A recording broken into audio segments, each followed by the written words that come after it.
Hey everybody, Nick here, and today I'm going to give another shot to doing a live show here on the YouTube. So first off, my apologies if there were any technical issues here. YouTube's live streaming is, well, let's just say it's no gem. But that's okay. And I figured I'd start off by doing something that everybody always seems to enjoy, which is a collection update. This is more or less my permanent knife collection at the moment, with a couple knives out there that are also, mostly available for use during videos as comparisons. Many of these are very familiar to you all. Spyderco Slysz Bowie, this is the Graham Mid-Tech Razor. This right here is the Boost Blades Aero.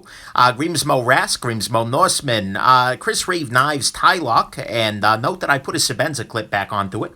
Right here we got a Chris Reeve. We got ourselves a Spyderco Delica. That's more like it. This, however, is a Chris Reeve Knives, large Sebenza 21. This right here is a GEC 99.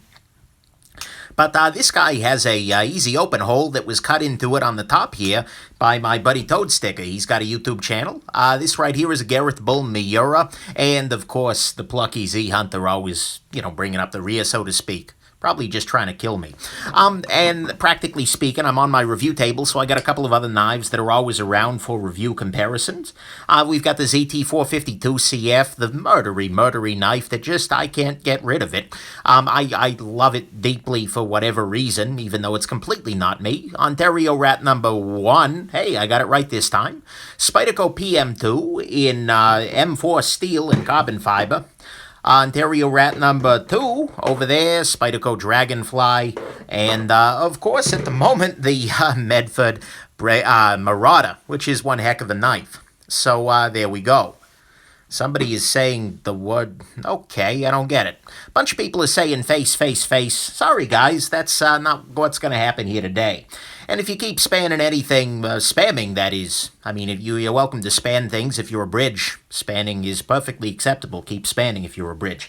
But if you keep spamming anything, sooner or later you're going to get, banned, so to speak. So, there you go. So, if you got questions for me, this is an Ask the Nick question session. Just go on ahead and throw them up there. So, No I'm Steven asks, hey, good to see another live video. What's your thought on the ZT450 EDC-wise? I think it's a great knife, and as a matter of fact, if the U.S. Postal Service were just a little bit more together, I would have one on my table right now.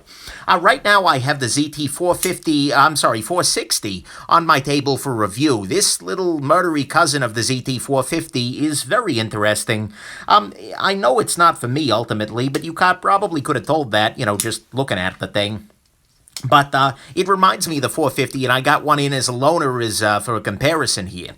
I love the 450. I think it is a wonderful, wonderful knife. But, for me, it was a little bit murdery. Let's be real here. And, ultimately, it didn't stack up. But that said, it's still a great choice. And in that price range, you're going to be hard-pressed to do much better. So that's a great question. The 450 is absolutely good to go. Bubba Peppers asks, please address your thoughts on tip-up or tip-down carry. Thanks. Sure thing there, Bubba. For me, there is really only one option, and that is tip-up carry. The difference here, of course, is here I'll use a knife that could be mounted either way. In a tip-up carry situation, the tip of the blade is facing up, and tip-down, the knife is carried down like this. For me, tip-up carry makes the most sense, because as you pull the knife out of your pocket like this, you just need to choke down a little bit, and your thumb is in the position to activate the blade, etc. And frankly, especially on a knife that's got a flipper to it, it's a little safer because the flipper tab is facing towards the outside of your pocket, towards the other stuff in there, and the blade is up against the side seam, assuming that you're in a right-hand pocket. So even if something hits this, the blade really can't pop open because your pocket is preventing it from doing it. So for me, tip-down carry is... I hate to say it, but it is kind of a deal breaker for me. A knife that only offers tip down is not going to be long for my collection. This is one of the reasons why I haven't tried the Spyderco Military. That and the fact that it's freaking huge. So that's a great question. And by the way, I see questions just scrolling along my screen here. So if I don't see a question or I'm in the middle of talking, that's fine. Just repeat it a little while later. Please don't spam it. And we'll go there. Let's see. Mark Wilder asks, what knife would you most like to see with a little smaller blade?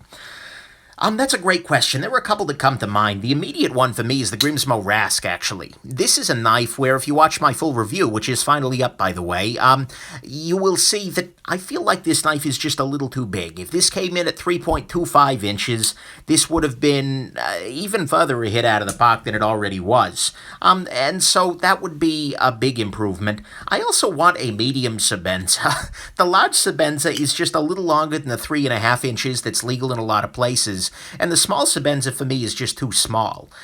So, yeah, that's something you want to keep in mind. So I would like to see something that's got the ergonomics of a large Sebenza, but a blade that's scaled down just a little tiny freaking bit. Other than that, I think most blades are in a good vicinity. I mean, the Spyderco PM2 is another example of a fairly large blade, and the PM3 scaled that down, so we kind of got what we were looking for there. But great question there. Cedric Ada Gear and Outdoors, who has a great YouTube channel, by the way. You should check him out. He's got a great video on dealing with steel trolls. Love it deeply. He asks, what's your favorite low-cost knife maker at the moment? CRKT, Kershaw, Gerber, Real Steel, Reiki, I don't even know how to pronounce it. Ruike, something along those lines. Either way, it's a great question. For me, that's really tough. Because a lot of them anger me. Many of these low-cost brands tend to produce really cut-ratey sorts of knives. Knives that are just, they're not really trying that hard. Or they're cutting corners to get the price down rather than making something inexpensive. So there you go. That said, there are two things that come to mind. One of them is Ontario Knife and Tool, I believe it is. Ontario Knife Company. I'm thinking Medford there. But the Ontario Medford is not a low-cost knife supplier whatsoever.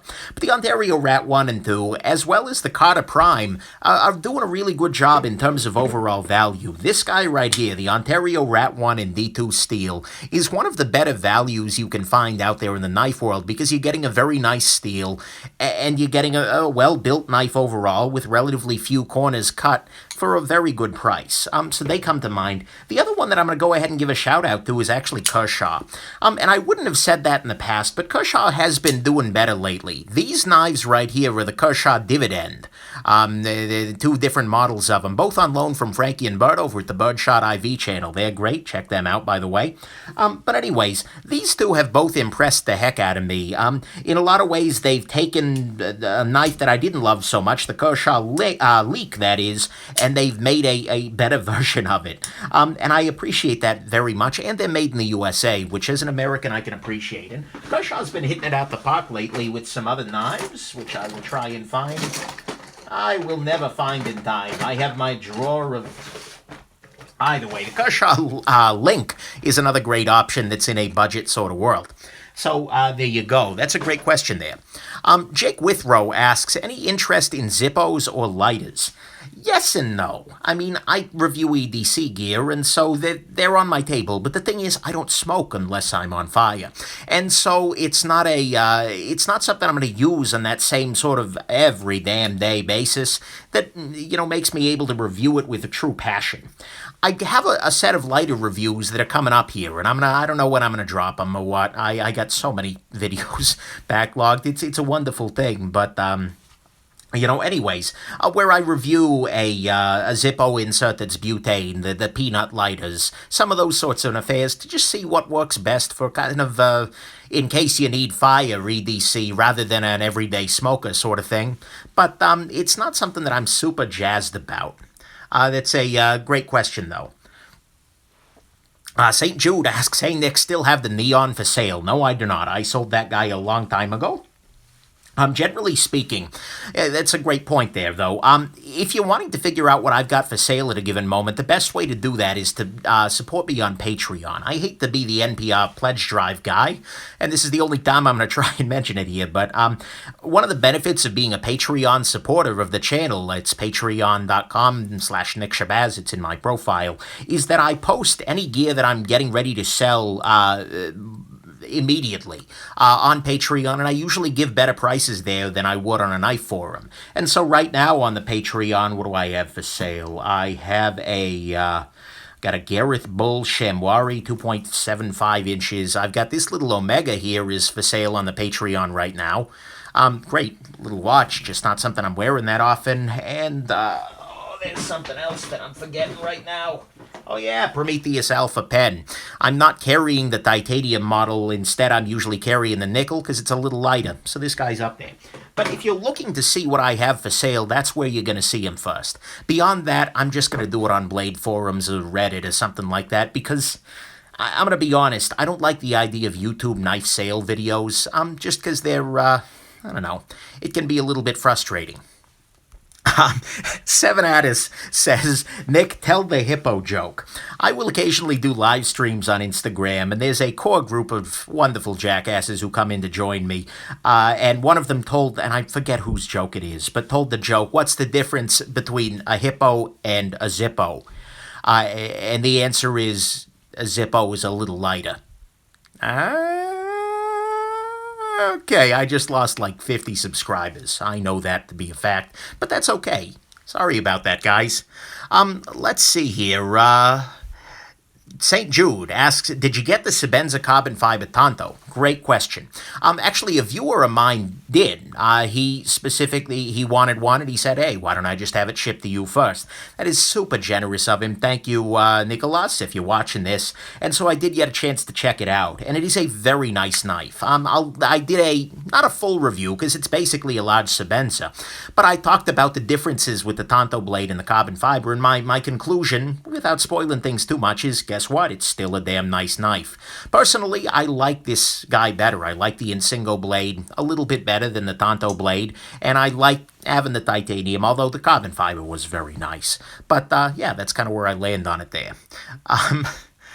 Mopa Hemi, I just voided the warranty. I void warranties pretty regularly. It's just a thing.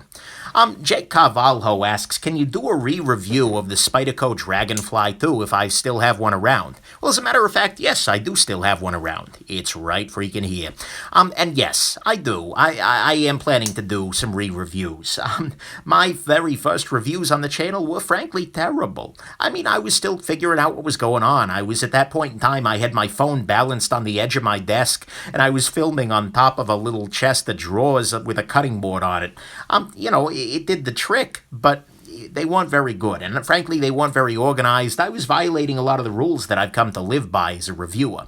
And so the Dragonfly kind of got the short end of the stick, as did the Slysz Bowie, as did the Spyderco Delica. I recently filmed and aired a re-review of the Delica, which I'm much more proud of, and I need to do some of that with some of my other videos. So, and you can tell I wasn't very comfortable on the camera. It was a whole thing. So, yeah, I sounded really awkward. But anyways, that's a great question there. Let's see here. Would you do a Sage 5 repair vid if I sent you mine? Meant the liner and interested to see how I fix it. So that's a really great question. No. The answer, the reason I'm so quick about that is, as much as I love helping my viewers out, any time that the lock of a knife is compromised, it's not something that I feel comfortable messing with. The lock is the thing that's keeping the knife from slicing your fingers off. If this lock isn't working, if it's not going to protect you in the event of something ugly going on, I don't want to be responsible for that. And so what you need to do there is send that back to Spyderco. Yeah, they're going to charge you a little bit of money for it, probably, if it was damaged during use, but the thing is you're going to get back a much better knife as a result. So you should definitely freaking do that. Frankie McMahon asks, Nick, are you still as excited for the upcoming Spyderco Sliver as you were for the SHOT Show video? So the Spyderco Sliver is an upcoming flipper compression lock knife coming out of Spyderco, designed by Paul Alexander, who is the guy who designed the Spyderco Ouroboros. The Ouroboros was an exquisitely designed knife. It was beautifully done in every way but the execution. It was really let down by Spyderco's Japanese factory. But the thing is, I am super excited about that knife still. It is no longer called the Sliver, apparently. We don't quite know what it's going to be called. But because there was some conflict with another company or something or another. But whatever it is called eventually, it's going to be great. It's probably going to be delayed, though. Spyderco has announced, at least, or did announce on their forums at one point in time, that they're putting a hold on new flipper models right now as they work through whatever happened with the Advocate, which is the Gale Bradley flipper that came out recently. Apostle P made a big deal out of the bearing issue there, and I never had one. I haven't had a sense of that, but whatever it is, they're looking to improve that process. So I bet it's going to be a little bit more delayed than it would have otherwise been. But the thing is, I'm really happy that they're doing that they're doing that delay, and that they're taking the time to get it really nailed down. That sort of constant quality improvement, or CQI as Spyderco's term for it, is one of the reasons I like them. They're taking the time to do it right, and so if that knife is done right, I'm going to be in love. And I know that it's made in the Taiwan factory, and from one of the pictures I saw on SpyderCollector.com, it's a website, by the way, check it out, I could see bearings in this, so it's not on Teflon. Yeah! So anyways, I'm super excited is one way to put that there. Let's see here. Jacob Aldridge says he got the bearings. So Jacob Aldridge is a viewer of mine, a total gem, who picked up some spare bearings, some ceramic bearings for the ZT 452CF here, and has offered to send me some of the extras from the bag of 50 or whatever he had to buy, so I can try swapping ceramic bearings into this knife. I'm going to be very interested to see how that works, and I'm super jazzed about that. Be on the lookout for a video about that once those show up and once I get a chance to film it, because I'm really freaking busy lately. Matt SXC asks, how addicted are you to that new knife smell? Oh, that's dangerous. There is definitely a level at which gear collection is deeply unhealthy, because there is that sense of novelty. A knife is brand new, so you love it, and then after a while it wears off, so to speak. There's not actually a smell, at least that I'm aware of. But, and then after a while, it's just not as interesting anymore, and that's sad. At some level, it's a lot about not being happy with what you have and looking for happiness in sources outside of yourself, because you are the only place you're going to find happiness. That said, there is definitely a joy to novelty and to trying new things, and I'm doing that a lot with the channel, and that's a beautiful thing. I could basically carry a new knife every day if I wanted to for review, and that's a lot of fun. I'm super, super lucky and grateful for my viewers who are sending gear along, who are donating gear so I can, review it and then donate it for charity, or sell it and give the money to charity. Super impressed with that, and so I get to try new things regularly, whether it's a new wristwatch. This right here is a Steinhardt Ocean 1 500 in titanium, actually. Mechanical watch, that's right, second mechanical in a while. And I'm really considering doing a slightly higher end mechanical. There may be a bath at the end of that tunnel, but by God, I'm tempted. But anyways, so I like the novelty of it, and that's one of the nice things as a gear reviewer. That said, there is also a joy to something that just works, and that is just going to work. The Spyderco Delica is a prime example of this. There is nothing new about this knife, but by God, every time I put it in my pocket, I like it, because I know it's going to freaking work all day long. So, there you go. Let's see here. D'Souza USMC asks, hey Nick, what do you think the knife world needs more of? Tylocks, innovation, or Norseman's perfect execution? Ideally both, but I think that there's a great mix of that. There are lots of people doing innovative things in the knife world. The Hawks are big on that. They do crazy things, and I feel like every time I see the Hawks trying something new, I cheer, because even if I don't need that, like the mud knife is a great example of this. I handled one of these at Blade HQ, and this is a knife that is, a sealed system in the middle there, so you can, put this thing underground in a freaking swamp for 6 months, and, manipulate it under the ground, under the water, and it's gonna be freaking fine. I appreciate that. It's weird, it's neat, it's innovative. It's not something I need to carry. It's a little awkward for an office at EDC. But you know what? I applaud them doing it. But execution is also a beautiful thing. And so there's a lot to be said for a knife that is a simple thing done well. The Sebenza comes to mind here. So, yeah, there you go. Jack Edwards asks, do you have a Spyderco Dodo? Oh, Jack Edwards. Yeah, so I have been tempted by a Dodo eternally. I know for a fact that a Spyderco Dodo wouldn't stick around in my collection. I've handled them at the Spyderco factory store. I've handled them a couple of other times. It's a knife that I love the idea of a lot more than I love the execution of. I almost had one on my table for review, but then the U.S. Postal Service intervened. A buddy of mine, a wonderful viewer, and I feel bad for the guy, genuinely, sent me at one point in time a package with an Emerson and a Dodo. And this is the only package in the hundreds of packages I have received doing this channel that has ever gone missing. But it went missing someplace outside Detroit, and that was really, really sad. The guy had insurance, and he was looking to sell those knives afterwards, so it wasn't like his great-grandma's knife or something. Although if his great-grandma carried a Spyderco Dodo and an Emerson, frankly, I'd like to meet that great-grandma. But still, it was very sad. I almost had one on the table, but it never quite worked out. That's a shame.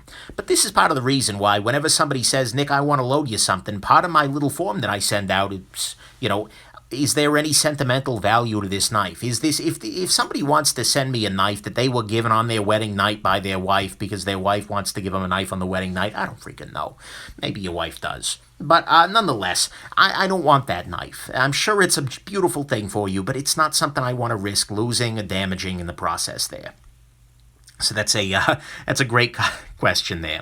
Let's see here. Keanu's Armory asks, do I have any tomahawks? No, I don't have any need of tomahawks.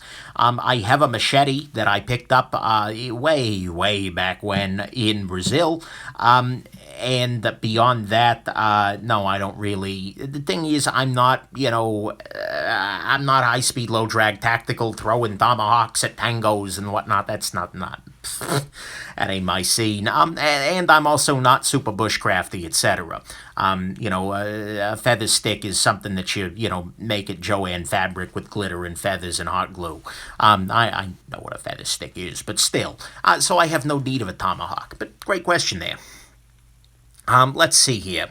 Let's see. Samuel S. Bangs Zimko says, can you show us that Sebenza, please? Indeed, I can. And actually, this is the second Sebenza I've owned. I got one initially from Chris Reeve, and I think I mentioned this in my last video, that had very poor centering and that had a really unevenly ground swedge, and the action was way off, too. I think it must have been somebody's first day, and they made a Sebenza, and it didn't go so well. I sent it back to Chris Reeve, and I got a very embarrassed message on the Instagram from Tim Reeve after seeing the knife, and and they sent this little guy out, which is basically perfect. It's always a little bit awkward for me as a gear reviewer when I feel like I may be being treated differently than your random jackass on the street because I am a jackass of... I don't want to say I'm important, but there were a couple of people who, watch my videos and whatnot. It's always awkward for me when I worry that may be the case. But regardless, I now have a Sebenza that is basically perfect. I could go over this thing with a fine-tooth freaking comb and not find anything. And I kind of suspect that Tim Reeve did before it got sent out. It's smart of him at some level, but it's just like, okay. Anyways, so this is my Sebenza. That is its story. Halfbit says, what's your preferred handle or scale material? Well, considering that this is my permanent collection here, and it's titanium, titanium, titanium, titanium, titanium, titanium, FRN, titanium, melted grocery bags, this is, I've got a bit of a titanium thing going. Let's be real here. That said, there are many other wonderful handle materials. Carbon fiber can be wonderful, as you see on here, and especially when it's an attractive carbon fiber. Or a really nice wooden scale can be great. This right here is an ebony wood on this GEC. There's a lot of really great wood out there. I'm sorry to say there, Kanal Reiniger, that I don't speak enough German to answer that question. In fact, I don't speak enough German to understand that question. But I really appreciate you sharing it nonetheless. Let's see here. Dylan Workman asks, any thoughts on the new Spyderco warranty change? Those are my thoughts. Jazz hands in celebration. Spyderco changed their warranty. By the way, a lot of people have made comments on some of the videos that have aired since. I still talk about the warranty. Well, Nick, why haven't you edited all that out? Well, because the thing is, I would have to download the videos, which often results in a loss of quality. I can't afford to keep the full quality around, and then edit each one of those out individually, and I got a job. I got stuff I gotta do. And so what I've done is I've added little annotations up here in the corner of the video for those that point to the, hey, they fixed their repair policy video, and I tend to put something in the description here. It's not ideal. I'd love to go back and re-edit every Spyderco video ever, but I just don't have time for that. So, sorry about that. But I'm still super jazzed about the warranty, and frankly, I'm super jazzed about what Spyderco is doing for their customers in general. The advocate thing, pulling those off the market, even though only a smaller subset of the customers were having an issue, at least according to them. That's an integrity move. I'm sure it's going to cost them big bucks, but, it shows that they're doing their best there. Let's see here. Let's see. What do you think is the best gentleman's knife under 20 bucks? There is only one answer, and it is Opinel. Well, actually, that's not true. There may be other answers, but this is a damn good choice. This is the Opinel number 8, or 0008, a very high-speed, low-drag tactical knife, but it is a great gentleman's folder, especially the number 6, because it's a smaller knife. It still locks, but it's very classy. It's wood. You take this out of your pocket, people are just going to look at it like, wow, that's a classy little knife he's got there. It's a little bit, it's not super, I don't know, fancy. If you're looking for a gentleman's folder, it's, something like this, the Miura here by Garrett Bull. These are both gentlemanly, but I feel like the Opinel, at least for that price, is where you're going to want to go on that. Opinel is a really great knife, absolutely 100%, and the fact that it's, 8, 10, 12 bucks is spectacular. Alrighty. Hi, Nick. In your opinion, what's the best knife ZT makes? That's a great question. And it's a hard one to answer, honestly. Okay, the 560, it comes down to two models for me. One of them is the 562 CF, the Hinderer ZT. That is a spectacular knife because it checks a lot of the different boxes. It's a great frame lock. It's built well. It's got a great action to it. It's got a great design to it because Rick Hinderer is a great knife designer, and frankly, I just liked it a lot. The other one is, of course, the ZT452 CF here, which is also one hell of a knife. In some ways, personally, I prefer this guy because the design on this is just so damn good. Dmitry Sienkiewicz, I'm not quite sure how to, but either way, my Belarusian's weak lately. This is such a damn nice design that I love it, even though this knife is completely not what I'm after in a knife. And so the fact that this is stuck around probably means this wins. But that said, the 562 is a great option there. Samuel S. Panchenko asks, do you prefer the carbon or stainless version of the Opinel? They make two blade steels. I had carbon originally. It was great. Now I have stainless. It seems to be great too. Probably carbon. It'll patina a little bit more, and if you're an idiot and leave it in apple cider vinegar all night long, it'll patina really dark. Got a video about that because I'm an idiot. But yeah, there you go. Mark Mesore asks, is spending $1,000 on a Rockstead knife, it's a high-end knife brand, any crazier than, $3,000 on an Omega? No, that's pointed there. Yeah, so,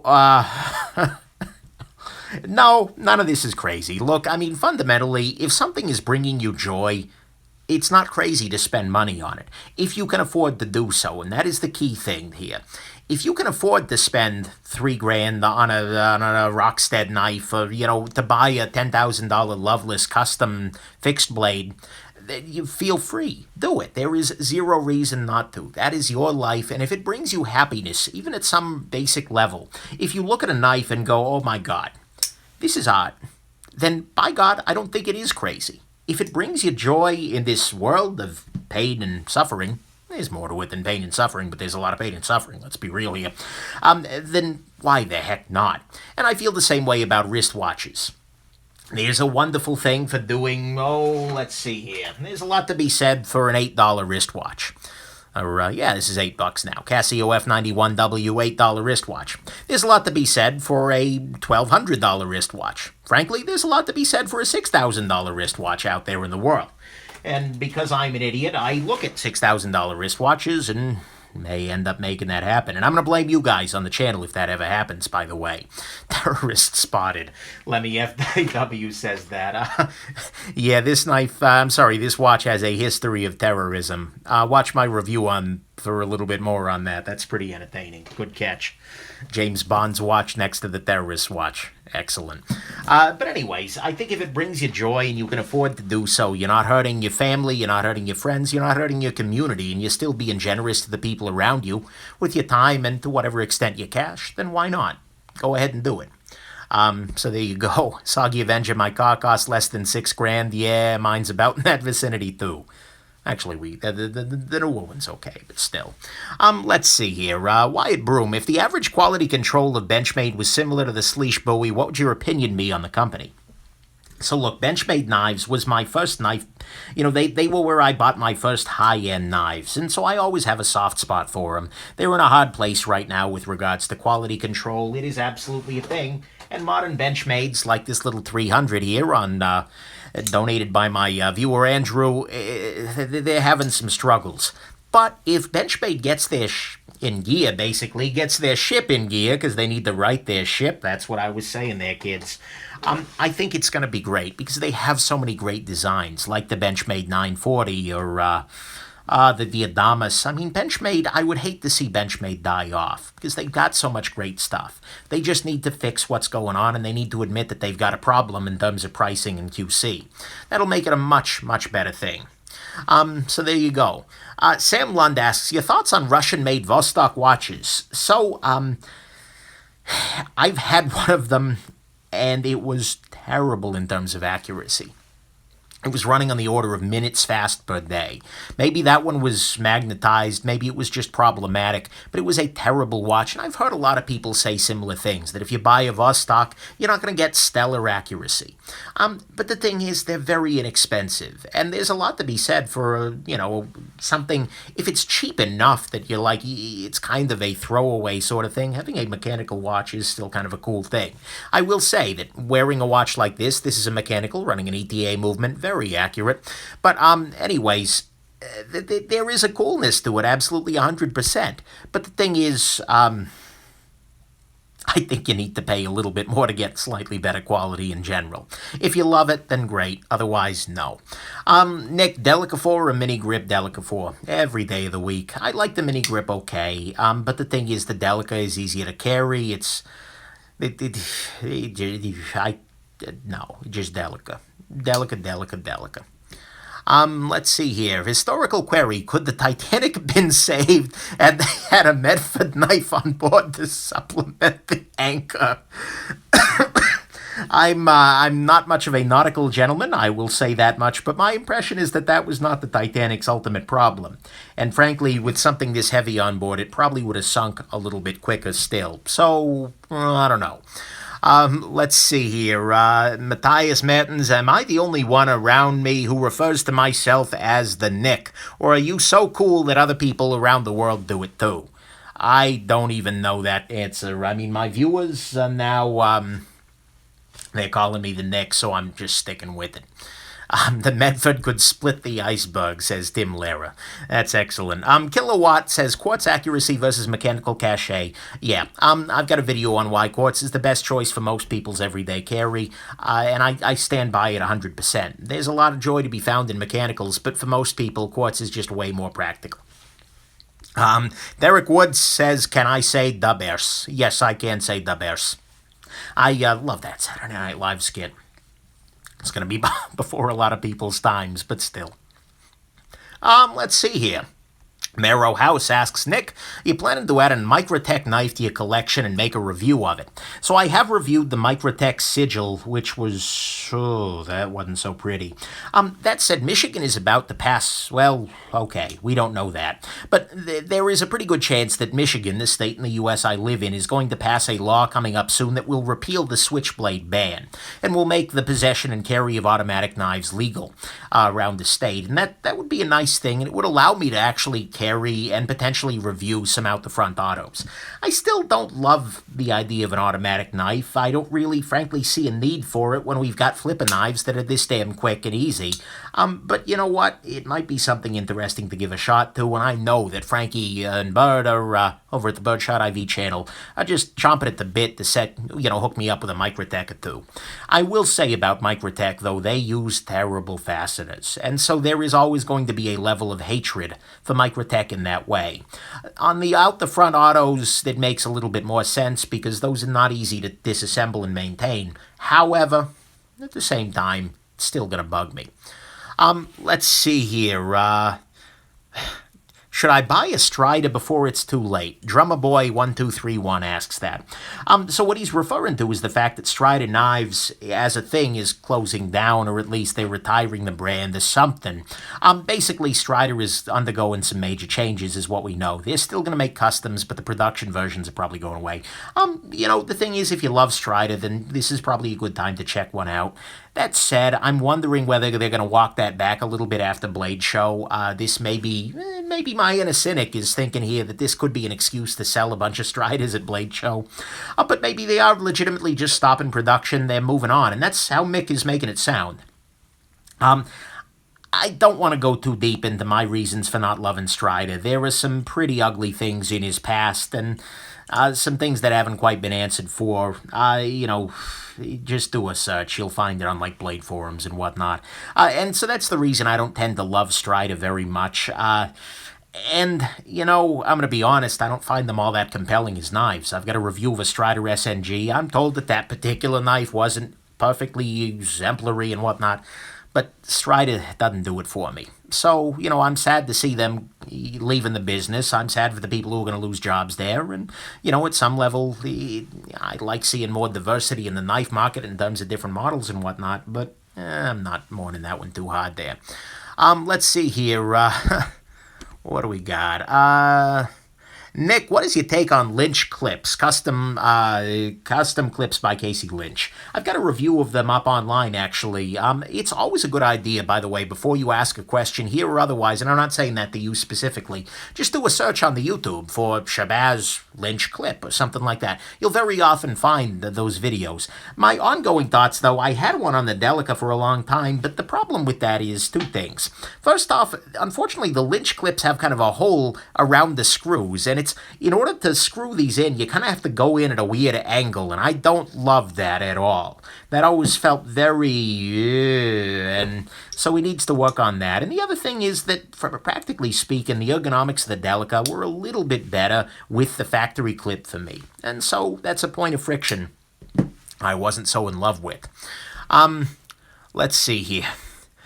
Soulless in Lynch clips, what a horrible name. I believe the guy's name is Casey Lynch, so it's not anything else. Let's see here. Slim Jiminy asks, Nick Shabazz, what do you think of Metallica, the band? So, look, I am not a metal guy particularly. My fiance is absolutely metallic. She definitely loves it, and I've listened to Metallica, and I like some of it, but it's not particularly my style of music, and so, I can respect them as a band, absolutely 100%, and they've got some great songs, but it's not where I'm going to go every day of the week. Sorry there, metalheads, but that ain't me. Let's see here. Any plans for a May Melee series coming up next month? No, unfortunately, I did not. I may be doing something, like a mid-range showdown, but the problem with doing that series, he's talking about the May Melee series of inexpensive knives I did last year around this time. The thing is, I bought a bunch of knives that were all in that very inexpensive category, and I could do that because they were all very inexpensive. So I could pit them head to head. In order to do that with mid-range knives, which is what a lot of people suggest, I would just be putting pictures on the screen, and that wouldn't be so stellar. I'm not a big fan of doing it that way, but you know what? It's something I might still consider. Wyatt Broom asks, what kind of music do I listen to? That's a great question. If you go over to my playlists on my channel, which I think are going to be over here for you on YouTube, you will see a Nick's Favorite Music, I forget what I called it, but there is a playlist of just music videos on the YouTube of some of my very favorite musicians, ranging in a bunch of different varieties, a bunch of different genres, etc. I tend to be an electronica guy, also classical, and also string instruments, so I'm a huge fan of, for instance, classical guitar, things like that. So, yeah, great question there. Let's see. Angelo Burton, Angelo, wow, I am really sorry about that. Angelo Burton asks, let's see, Chris Reeve, Tylock, or the boss? I assume he's talking about the Umnumzan, which is, I believe, the Zulu word for boss. The Tylock is, for me personally, the choice, 100%, but that's because of my life. I'm a boring, officey sort of guy, and so the Tylock makes a lot more sense for me. The Umnumzan, though, is a great knife. It is also a gem. And so really the question is not so much which one is better, so much as which one is better suited to you. Different kind of an affair there. Let's see here. St. Jude asks, when do you think the Grimsmo brothers are going to open their books again? Talking about the folks who made these knives here. I don't think they are, and in fact, they've said they're not. What they've done is on their website, there's a lottery sort of function where you can just put in your email address, and they will, every time a knife comes available, email somebody randomly off that list. If you like the knife that became available, you can say, yeah, I want it. Otherwise, you pass and you go back on the list and they try somebody else. I think it's a great system, honestly, because the people who want a Norseman can get a Norseman. And, that way everybody has a fair shot at it. It's not just whoever's sitting at the computer or using some automatic script that'll, check to see if the website uploads and buy it in an instant.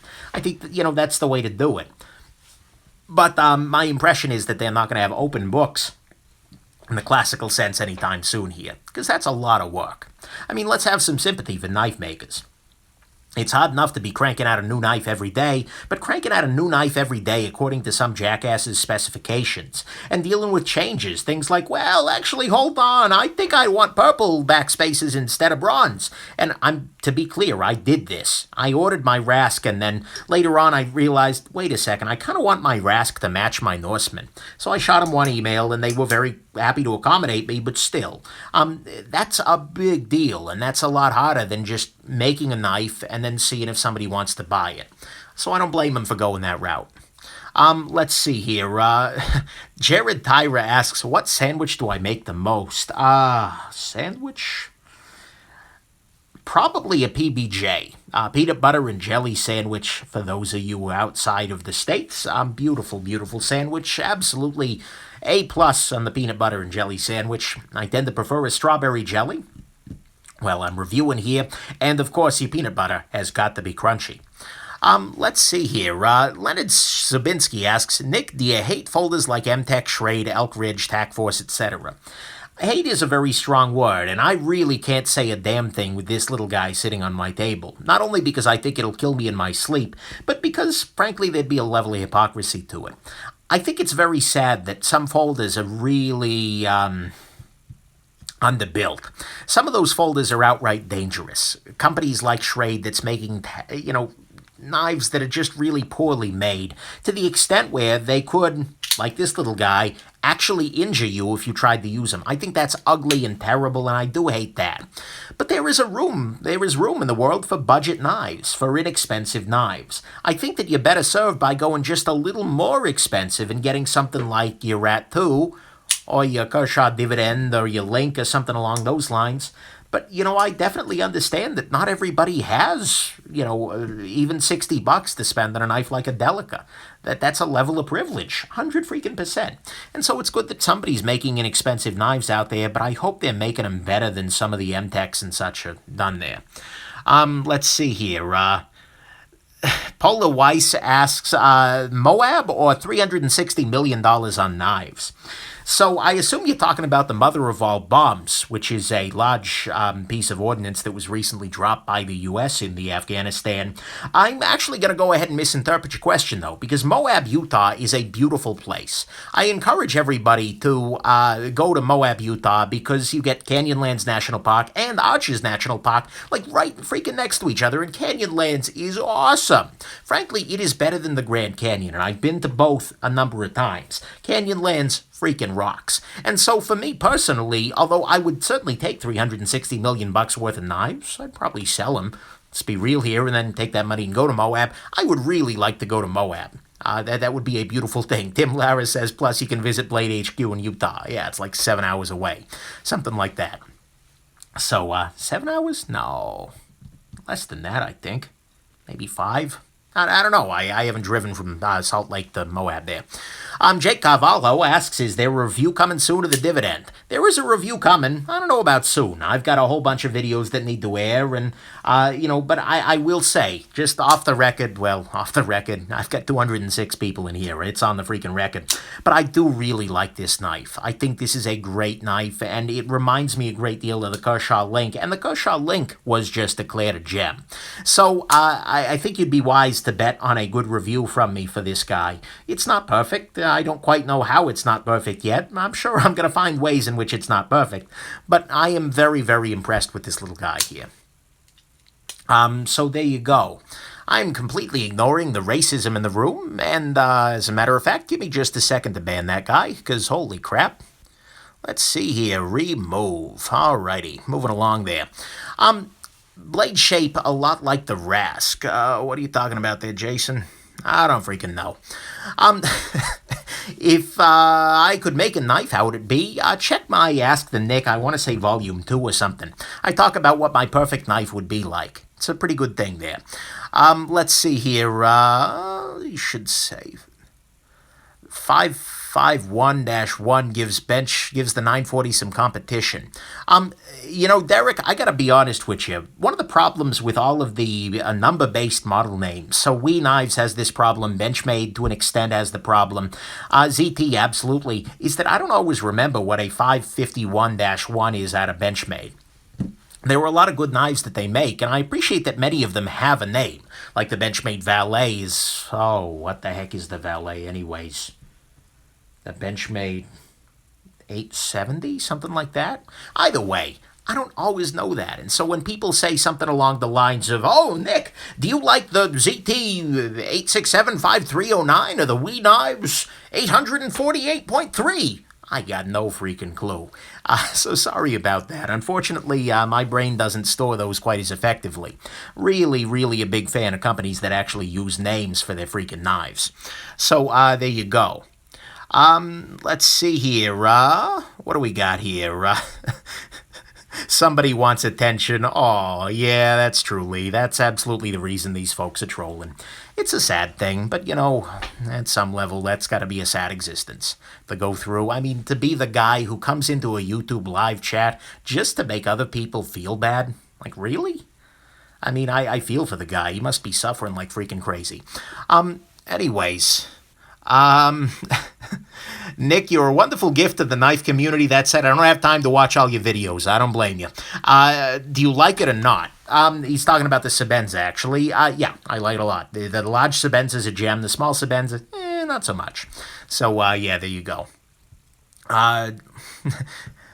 Leonard Subinsky asks, do you think I'm nuts for avoiding at all costs lockbacks or flipperless folders? They don't appeal to you? I don't think you're nuts at all. I mean, I'll be real here, you're in a live stream with me, so there's a little bit of nuts going on. I mean, we gotta be honest here. But the thing is, there's no harm in liking something very specific. I very much have a type here too. Flipper frame lock, flipper frame lock, flipper frame lock, flipper frame lock, non-flipper frame lock, flipper frame lock. Bam. But the thing is, if you know what you like, then do it. It's great. It's a beautiful freaking thing. So, go for it. Enjoy it. Let's see here. EDC Knife Lover 99 asks, what's my take on San Renmu knives? So look, San Renmu is it's an interesting company. They make very inexpensive knives over in China. You can get a lot of value out of them, but you're also going to get quality control that's somewhat iffy, and you've got zero support, zero warranty. On a knife that's $10, that's kind of okay.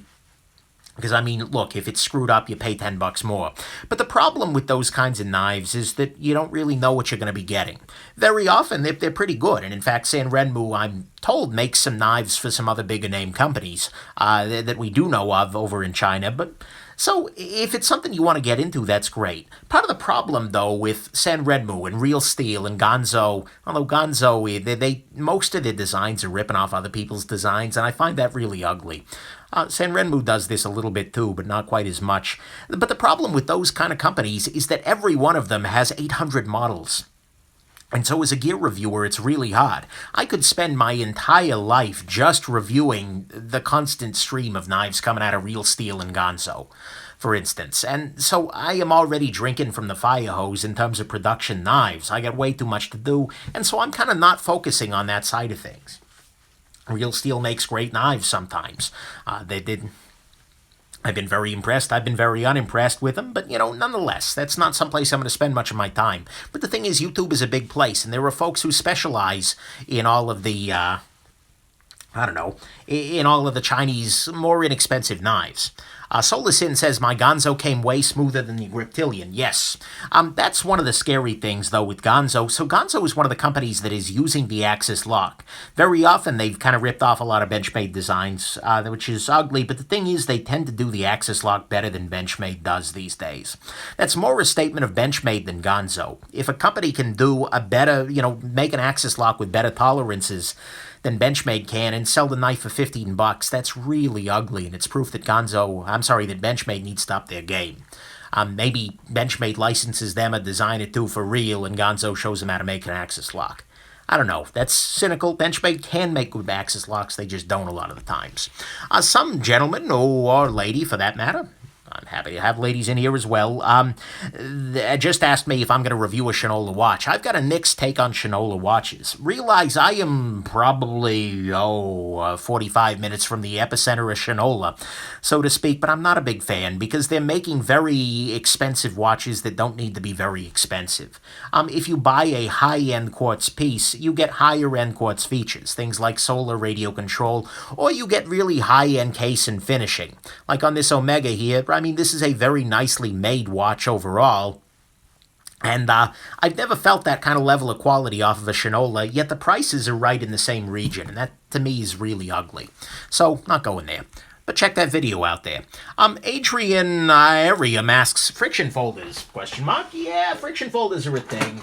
They're not a thing I'm in love with. I picked this guy up recently for review. This is a Sword Peasant. I'm not quite sure how to pronounce it, but I'm going to say Sword.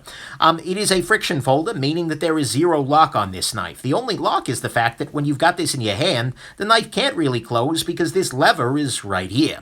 And so, it's an interesting design. The thing is, though, for me, for everyday carry, frickies don't tend to make all that much sense because you got this big old rat tail hanging off the back of them. And even the ones with a much smaller tail, I'm not super in love with. So I think they're neat, but they tend to need a pocket sheath and they don't tend to have clips, and you lost me there. This is also, by the way, freaking huge. When I got this guy on Amazon, I figured, oh my god, this is going to be a little tiny, it'll be adorable. Nope, it's huge. So keep that in mind if you are looking at a sword there. Pretty entertaining knives. Let's see here. Mudhole9 asks, vodka or gin? Alas, I don't have a strong opinion there. I'm a teetotaler. I got way too much family history with drugs and booze to go down that road. No judgment if you are, but that's just not my scene. Sorry, water. Not actually fitness water, just using this bottle. Got it in the airport sometime back there. Spyderco Vallotton. I am, ask what my opinion is. Jeff Sarubby there. I got a review of that guy. One of these days it's going to go live. It's a nice knife. It's too thick in the blade. I don't quite get it, but it is it's a nicely executed knife. Absolutely. Robert McKinnon has been asking for a solar dive watch recommendation. So Seiko makes some interesting solar divers. The other one, the biggest one that I know I can recommend is the Citizen Perpetual Diver. Check out my channel for a full review of that guy. That is a spectacular freaking watch. If it weren't just a little bit big for me, I could be very happy with only that watch. They did only one thing wrong in the interface. Watch the review. Great freaking watch there. Urban Outdoors says, would you buy more CRKT if they stepped up the blade steel and quality control? Probably. My problem with CRKT is not so much the steel. There's a role for a budget steel and a budget knife. But my problem is that they tend to take very nice designs and they tend to do them really, really poorly. They will cut corners on a $60 knife until it turns into a $20 knife, rather than designing a knife that should just be $20. And so CRKT has a habit, or cricket as I usually call them, they just got this habit of taking great designs and butchering them. and leaving me feeling like, oh my God, what are you doing to us? Why have you done this to this poor design? And that, to me, makes me angry. And, the quality control being terrible is just icing on that cake. But for me, until Cricket stops cutting corners, I'm not going to be super interested. I'm still reviewing this stuff, but it just never is really grabbing me. They made some great stuff, though. Let's see here. When Cold Steel went from OS8 to XHP, that's what CRKT needs to do, says Jarvis Lai. Yeah, absolutely. If Cold Steel has bested you in terms of steel choices, you need to move on to a better steel. By the way, oh, come on. Alma, you need to hear that. Cold Steel is kicking your ass in steel. Seriously, up your game. Anyways, so there we go. Cricket Swindle is actually a knife I have on my table. Well, not on my table. I have in my drawer of knives I need to review, which is getting overly full, which is a beautiful, beautiful thing. I'm a deeply lucky man. Here we go. Cricket Swindle is actually one of the better knives they've made. Absolutely 100%. Beautiful, beautiful thing. So, there you go. Leonard Sabinsky asks, what do I think of Invicta watches? Invicta watches are okay. I mean, they can make decent watches, and they can be fine for a lot of people. People can enjoy them. I'm going to just switch up what's on the screen here a little bit. The problem with Invicta is that they tend to be a little deceptive in their pricing. Like, they are one of those companies that will take, these are all knives that are coming up on the table for review here one of these days. What else? So they will take a watch that should be, $50 or something and charge, a bazillion bucks for it. And that's not so good. I am not a big fan of it. And then they will discount it heavily so people feel better about making that purchase. I dislike that greatly. The other problem with Invicta is that they tend to be very... I don't know. They tend to be homages. They tend to be ripping somebody else's design entirely off, and that's pretty ugly. Here we go. So, somebody's asking me to flip the Kwaiken. Why not? Fabio Constantino asks, which watch am I wearing? This guy, Steinhardt Ocean 1. Beautiful thing. Homage, yeah, that's the term in the watch world. Speaking of homage, Steinhardt is a brand, much like Invicta, that will tend to make a whole bunch of fake Rolex Submariners. They're not fake in the sense that they say Steinhardt on them, but they are very much, you just made a Rolex Submariner design. So, there you go. Jason asks, Nick, with a Benchmade in 2017? Indeed, this was donated by a wonderful viewer. In fact, so was, this was donated by Cedric Ada Outdoors. This was donated by Frankie and Bud. This is on loan, donation. These will all be sold for charity. Pardon me. So there you go. What's the second knife? Kaiser Rogue. For those of you curious here, this is a, oh, come on. Kershaw Dividend, Kaiser Rogue. This would be a Buck Vantage, Benchmade 300, an axis lock flipper, which is... I'm looking forward to taking it apart to see if I can do any better with it. CKF Peace Duke over here. This is a Zeba. I'm trying to get the better sense of that one. I'm told it's like zebra without the R, but whatever. There's a Zeba knife right here, and the Boca Kwaiken Tuxedo carbon fiber guy, mini Kwaiken that is, and this right here is a Thorburn L28. Which is a really interesting little knife. In some ways, this is the South African Shirogorov Neon. Great freaking knife in a lot of ways. I'm a big fan of that. So, there you go. Ferrum Forge Mass Drop. So Tim Lara is asking about Ferrum Forge is doing the Falcon, which is a brand new thing that they're doing in collaboration with Mass Drop. Here's another Zeba. I've had bad experiences with Mass Drop, and as I often say on the Instagram channel, you can't spell Mass Drop without drop ass. It's not a great company to deal with because they have zero return policy. Basically, you give them money and they don't care.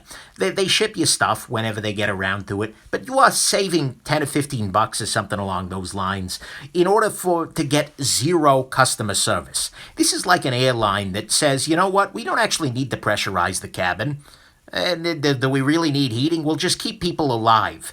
And that's kind of where they're going with the Mass Drop effect. I would much rather spend 10 or 15 bucks more and buy from an actual retailer and support an actual retailer who's trying to give good customer service, who has things like a return policy, who will go to bat if you buy something that's really terrible. If you get one with bad quality control or something. I don't get the sense that they would. And so mass drop exclusives bother me a little bit. That said, Ferrum Forge, they're very good knife makers. They're not to my taste, generally speaking. They do a lot of things that annoy me on a regular basis, but that's a completely aesthetic sort of thing. I like Ferrum Forge very much. I respect them very much, and they are indeed making a knife that is basically another Ferrum Forge knife. So much of what they do is similar to one another.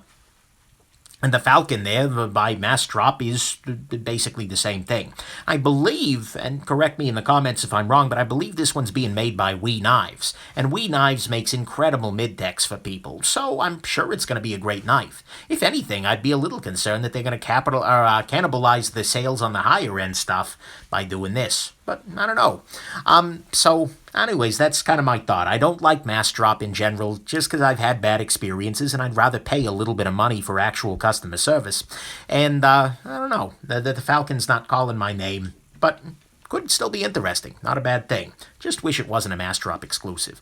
Somebody asked my favorite Leatherman. That's going to be a Wave here.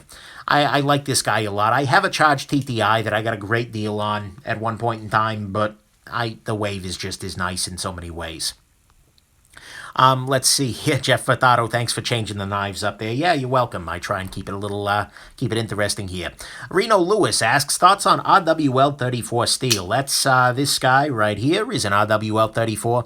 Basically, it's very similar, at least in terms of practical consequences, to CPM 154, which is also a great steel. I think it's not the top-of-the-line steel out there in the world, but by God, it works. So RWL 34 is okay in my book. Would I rather see M390 or something like that, or M4? Oh, man, M4. Sure, but RWL 34 is not something I complain about. So, great question there. Marvin Tsao asks, thoughts on the Cricket Hootenanny? That's the Frankieism, of course. I haven't actually had one of those on my table yet. I'm still deeply amused by the fact that they sent out S30V Hootenannies that were made of like 1095 carbon steel or something. That's pretty ugly right there. But, nonetheless, the fact that they didn't even check is, oh boy, Cricket, not a great look. But anyways, there you go. Let's see here. Drummer Boy asks, are steel lock faces necessary for me? That's a great question. A lot of knives use a steel lock bar insert. This has a lock bar insert. ZTO 460 here. You can see this little piece here. Steel lock bar inserts are fine. They tend to cut down on lock stick. That's a beautiful thing. That said, I don't think it's necessary in the sense that a lot of people do. Some of my very favorite knives, like the Norseman here, the Chris Reeve knife Sebenza doesn't use a lock bar insert. Who else? Yeah, this guy here, the Graham Razel, doesn't, although it has some lock stick issues, perhaps as a result. It's a good thing, but I don't think it's a necessary thing. I'm not a guy who's going to look at a lock bar insert or a knife without one and say, nope, that's junk. One other advantage to them, though, is that in theory, it is the case that with a frame lock that doesn't have a lock bar insert, if you use this knife often enough, sooner or later the titanium is going to wear away and the lock bar is going to go all the way over that way. Having the ability to put in a new lock bar insert will extend the life of that knife. That said, if you get to that point with a Sebenza, you've used the hell out of that knife. And I bet Chris Reeve is going to make it right for you, so I'm not super worried about it. EDC Knife Lover 99, best non-folding knife available living in the UK. The Spyderco UK PK is your approach. Great freaking knife, 100%. Love it, love it, love it. It's a solid gem. It is a knife that even living in the US, where I don't have to worry about that law, I would still carry. Great question there. Tim Lara asks, Citizen Casio a Seiko flavor of quartz solar watches? Great question. I think they all have their benefits. Citizen is something I'm very familiar with. They tend to do a pretty good job, as is Casio. For whatever reason, I seem to be a Casio guy. I've been reviewing a lot of Casio lately. Citizen, actually, I should have the Z Hunter in here just so people know it's me. Citizen does great work, 100%, and they've been doing the solar charging for a long time, so they're pretty good at it. But that said, you're not going to go so wrong with any of those folks. Resist Fear asks, can I send you a knife to sharpen? No, actually, I'm afraid you can't. I don't do sharpening on customer. I'm not a sharpener. That's the thing. I don't have customers. I got people who send me gear who I love deeply, by the way, in that platonic man and a reviewer, son, or woman for that matter, sense. But anyways, I don't do that. I'm not the Apostle P. If you want a knife to be sharpened, you need to send it to a professional. So you've got a bunch of professionals out there in the world. There's the Apostle, of course, Spade Knife Works, Adam Edge on Reddit. Forget what his name is. There are a bunch of other folks out there who do sharpening and who do a great job of it. The thing is, I can sharpen knives, and I can do an acceptable job of sharpening a knife. I feel like I can do pretty decent, actually. But I am not a pro. And you want a knife that's sharpened by somebody better than that. So there you go. Soggy Avenger comes in with a... sorry, somebody very obscene right above there. This comes in and says, pineapple on pizza is wrong. My friend, I tend not to talk about matters of great importance on the stream. Things like politics, things like that. But pineapple on pizza is a battle I cannot afford to not wade into. Pineapple is an excellent pizza topping. I had pineapple-coated pizza this week on Wednesday night, and it was spectacular. And I have no regrets. I make no freaking apologies. So, don't even. Just don't even. No hate. No hate. I'll get hate. It's YouTube. What is YouTube if not a giant hate machine? Let's see here. Fabio Constantino. No, Nick, I liked you so much previously. Nice. Just nice. Thoughts on the Delica derivatives like the Emerson Wave Delica or the Wharncliffe? I reviewed the Wharncliffe Delica. I've got the regular Delica around. The Car Robs Delica, somebody asked about earlier, is a version that's kind of cut off here to make it higher speed and lower drag. I'm not entirely sure what that's about. And you can get one with an Emerson Wave opener. The problem with doing that is that you get a saber grind instead of the full flat, which is not something that's so stellar. I think they're fine, but fundamentally the Delica is the Delica, and I think I would go this way. Let's see here. Other minimalistic Quaken-style knives for the gentleman with $300 or less. Oh, man, I'd have to think about that. I'm sorry, I can't do that one off the cuff, because that's a pretty detailed set of requirements there. And I'm not a gentleman, so what do we know? Let's see here. If they never make a Rat 2 in D2 steel, what's the best plan for a 3-inch knife? Oh boy. So they do make the, just a second here. Come here, you little bugger. I'm having to go through my drawer full of knives, hoping desperately that everything is closed. But fine. Come on now. And I'm scooting around on my chair. I give up. There is the AC Zancudo. Zancudo? Yeah, that's the one that means ant. Or is it? Yeah. Anyways, yeah, that's a good one. That's in D2 steel. No, this is PewDiePie. No, I can pretty much guarantee you I am not PewDiePie. I am not nearly that popular and never will be. But that's life. Thoughts on Serge Panchenko's knives? He does have very interesting knife designs. He does a lot of really non-traditional stuff. He's got little claw coin stuff. I've got a pre-order on this Panchenko Lancer, which is going to be an interesting knife. I believe he also did a collaboration with Ferrum Forge that was pretty... not Ferrum Forge, with Olamic Cutlery. It's pretty attractive as well. So, yeah. But Panchenko does some nice stuff. Let's see, Bamboozled again. This is the Russian guy, not Nick. Alas, no. There were not enough high-end 3 inches. Jarvis Lai says that is absolutely the case, yes. There need to be more really, really nice, very, very short knives. I think that's a beautiful thing, and I'd love to see more of that. The Greensmos keep talking about a 3-inch integral knife, but even if they just made a 3-inch knife, I would be all freaking over that. So, yeah. Getting sexually harassed by another viewer here via the chat, which is very flattering, but I'd like to unfortunately inform you that I do have a fiancé, and alas, my love for you is entirely in that platonic viewer to reviewer sense. Let's see here. What is my current favorite store-exclusive knife variant? Oh boy. So for a long time, I don't know if it's still a thing, but for a long time, Knife Works, yeah, it's Knife Works down in Louisiana someplace, I think. Had a Benchmade 940 version, I think in M390 or 20CV or something like that. The 940, I think 1501, that was blue G10 and some really stupidly high-end steel. And it was at a really good price point, too. It was underneath where the 941 was. That was a pretty damn good deal. I never owned one, but it always struck me as something I like. I also, again, why am I coming up with another Benchmade here? But Benchmade has a very nice knife with cabela's. It's the half of it is wood, the other half is carbon fiber. The steel is D2, which is not where I would have gone. But you know what? And the price is completely freaking insane. I'm not saying run out and get that.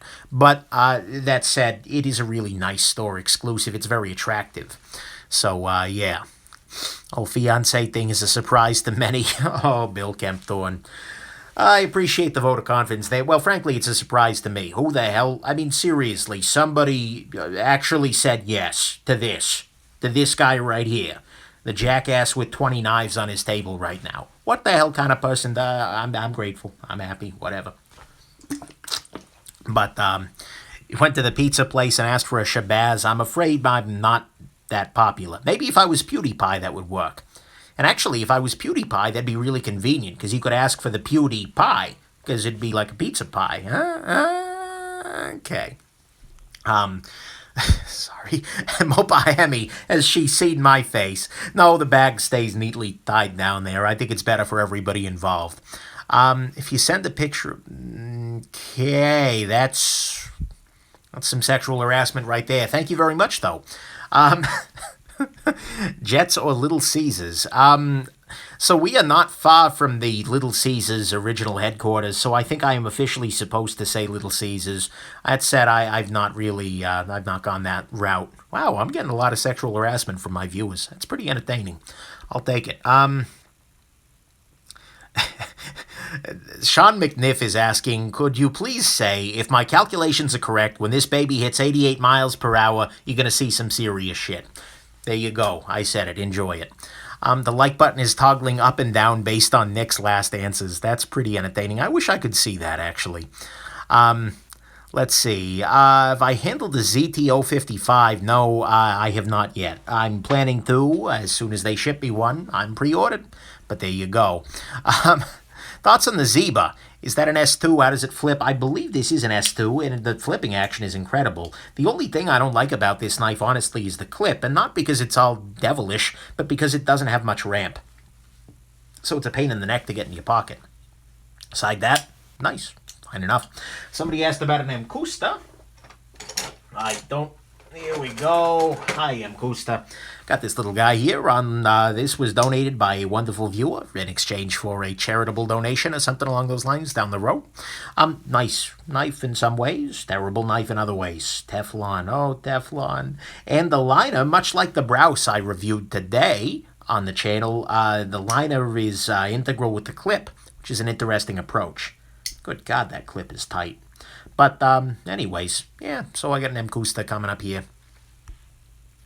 Dude, you're disliking and reliking. Enjoy your disliking and reliking. Whatever makes you joyful. Rob V-Man asks, what can I do to convince you the Spyderco Sage 2 is an amazing knife? Your review is wrong. How dare I have my own opinions that do not align 100% with your own?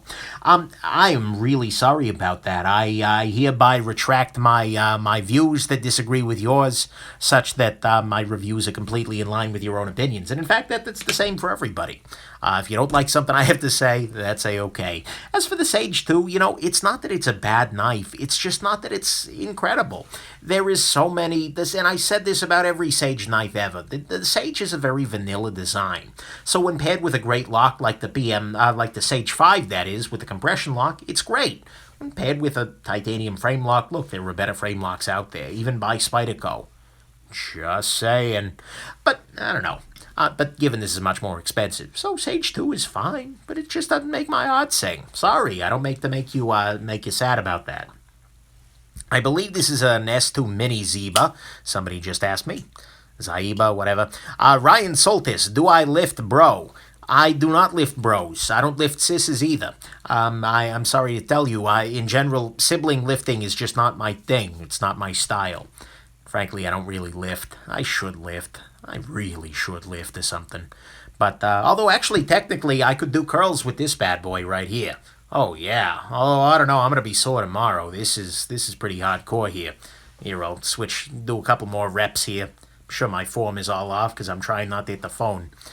Anyways, and actually, you know what, on that note, I am completely beat. Now that I'll do some two-arm curls. Now that I am completely, worn out after doing some hard reps there and, get my fitness water here. Just plain water. I think I'm actually going ahead and log off.